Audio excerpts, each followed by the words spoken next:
Hello and welcome to Super Tuesday. I'm Lisa Ann. Today I'm going to be making chicken tortilla soup. Yes, I know that's not how you pronounce it. I've been pronouncing it that way as a joke for so long, sometimes I actually do forget. But I know it's pronounced tortilla, chicken tortilla soup.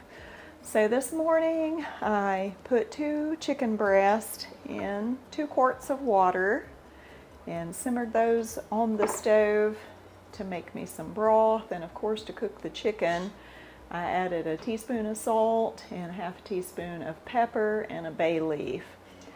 So what I'm going to do right now is over here in my big Dutch oven, I've cut up some peppers. This is an orange bell, and I've got a cup or more of onion diced up, and I'm going to saute those in olive oil for about 5 minutes until they're tender.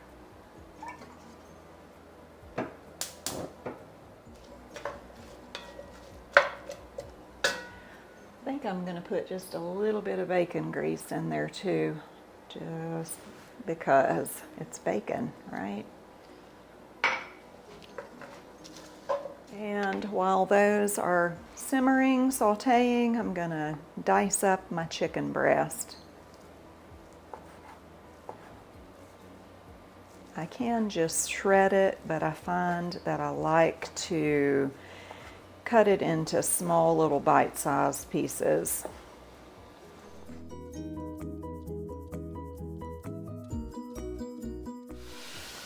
I already peeled several cloves of garlic, 1, 2, 3, 4, quite a few small ones, so about 4 large cloves of garlic.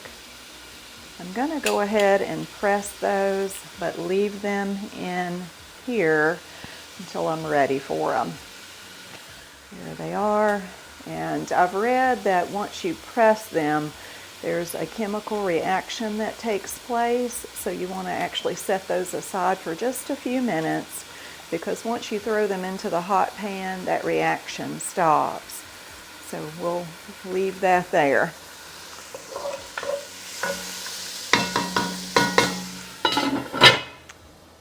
Cover and let that steam just a little bit. And I have here about a cup of washed cilantro.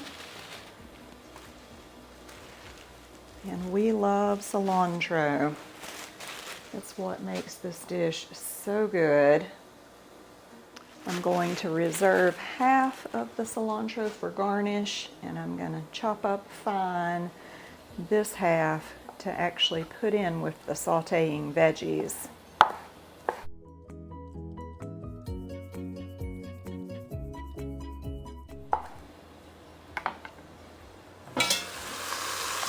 Oh yeah.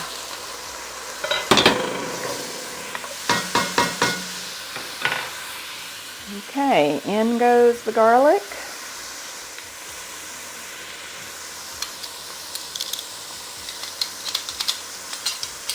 In goes the chopped cilantro.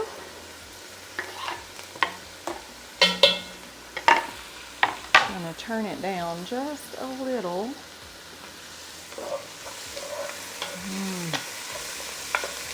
Smells good.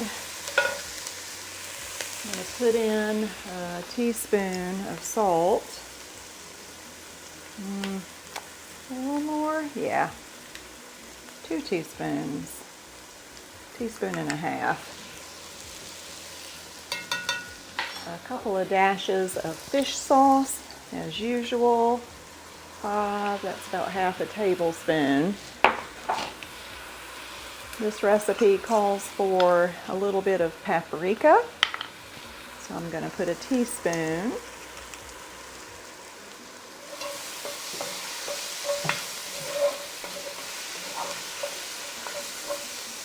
I'm going to go ahead and pour in the 2 quarts of chicken broth.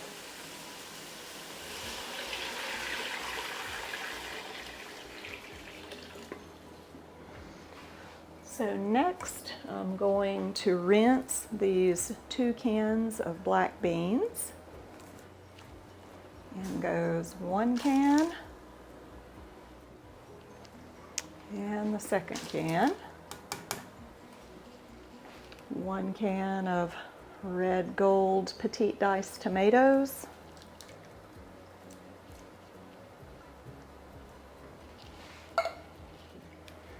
And a second can.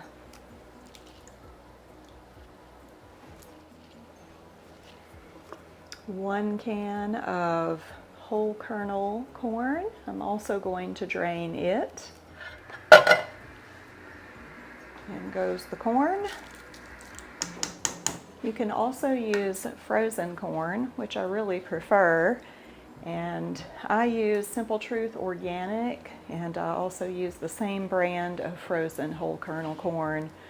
Corn is genetically modified. I just rather not support that or eat that, so I only buy organic corn. If it's organic, it cannot be or should not be genetically modified. In goes the shredded chicken. It ended up being about 3 cups. It was 2 very large breasts.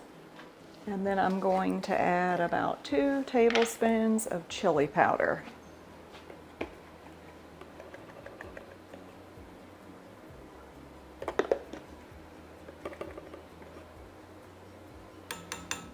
And then I've got this Tabasco jalapeno pepper sauce. Normally I would chop up a jalapeno pepper when I added the bell pepper, but I did not have any. So I'm going to put, let's do about a teaspoon.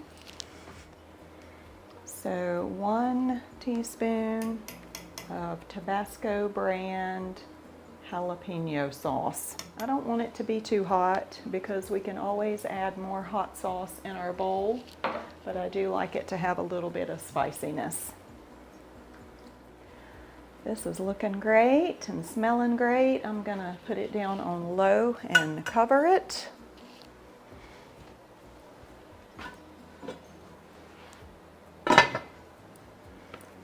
I'll let that simmer for about 30 to 45 minutes, give it a taste test and see if it needs anything, and then we'll serve it up tonight for supper. So, of course I want to share something with you from the Bible today, and this is going to be relevant but a little out of the ordinary. When I was thinking about making tortilla soup and about pronouncing words, there's actually 2 incidents in the Bible where the way you pronounce things mattered. So let me show you those real quick. So most of y'all are probably familiar with Peter's denial of Jesus on the night that he was betrayed. And that account is found in Matthew and in Mark for sure. So this incident where he's standing around outside watching from a distance, and he's accused of knowing Jesus and being with Jesus. So if we pick up right here in verse 73 of Matthew chapter 26, it says, "And after a while came unto him they that stood by, and said to Peter, Surely thou also art one of them, for thy speech bewrayeth thee." So to bewray means to reveal and unable to be kept hidden. So the way he spoke, people knew that he was one of them. So why would just the way he talked give away that he was a disciple of Jesus? Well, it was because they were all from Galilee and they had a northern accent. So if we look in Mark chapter 14, it tells us where he's from and other places in Scripture too. So here is the same incident in Mark 14, verse 70. And he denied it again, and a little after they that stood by said again to Peter, Surely thou art one of them, for thou art a Galilean, and thy speech agreeth thereto. So there, the way he spoke let people know he could not conceal where he was from. So I'm sure those of you who hear me know that I'm an original Southerner, even though I've lived in the North. I've lived in Wisconsin, which is the Midwest, and I've lived in Indiana, also the Midwest.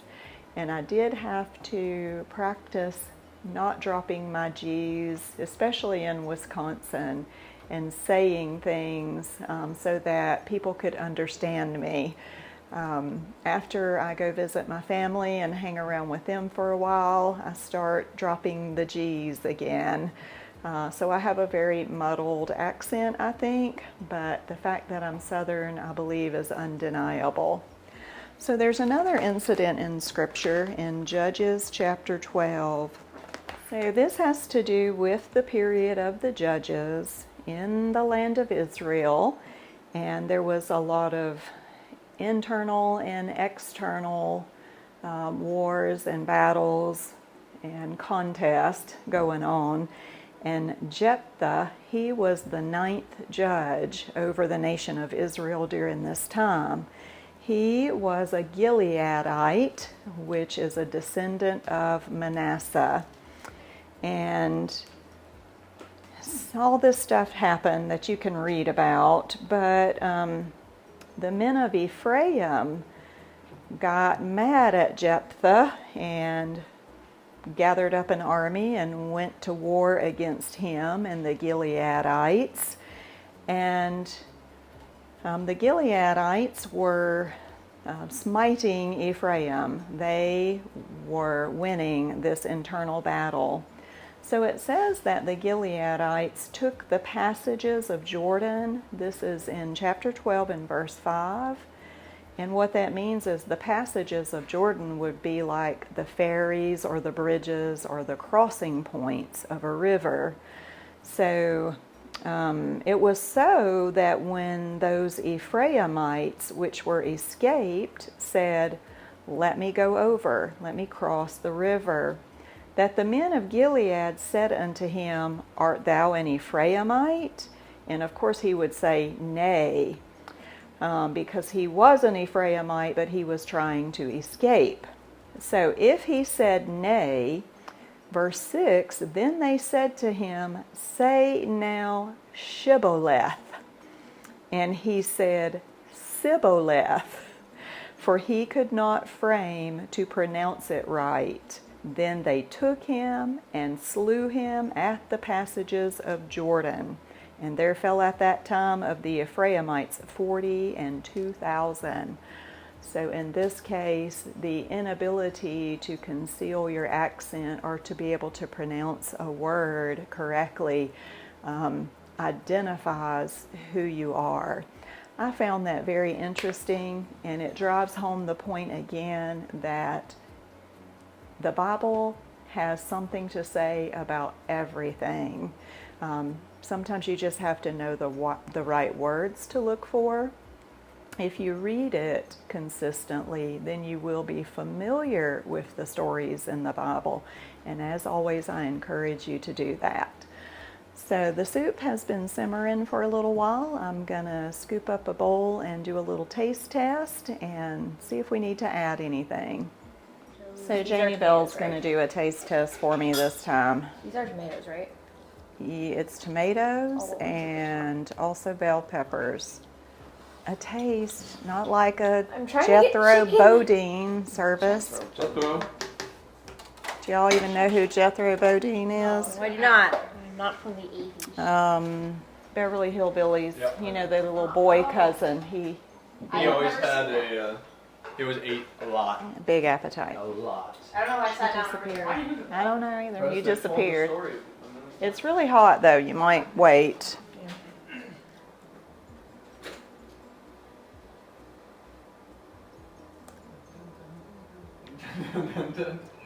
I know what I want you to do. Know whether Ivory actually likes the Well, or not. how is it?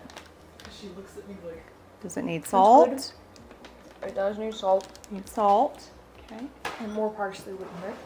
You mean more cilantro? Cilantro. Okay, the cilantro is here for everybody to garnish, so there'll be Salt. Yes, so more salt. that'll be good. Get you some salt.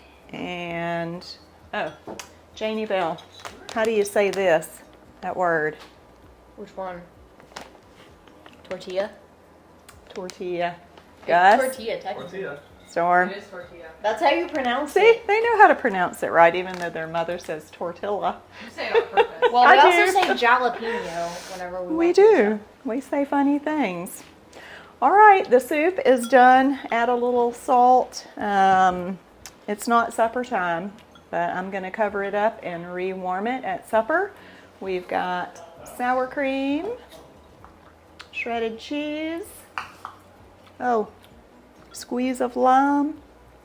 I'll cut that up. Dash of jalapeno.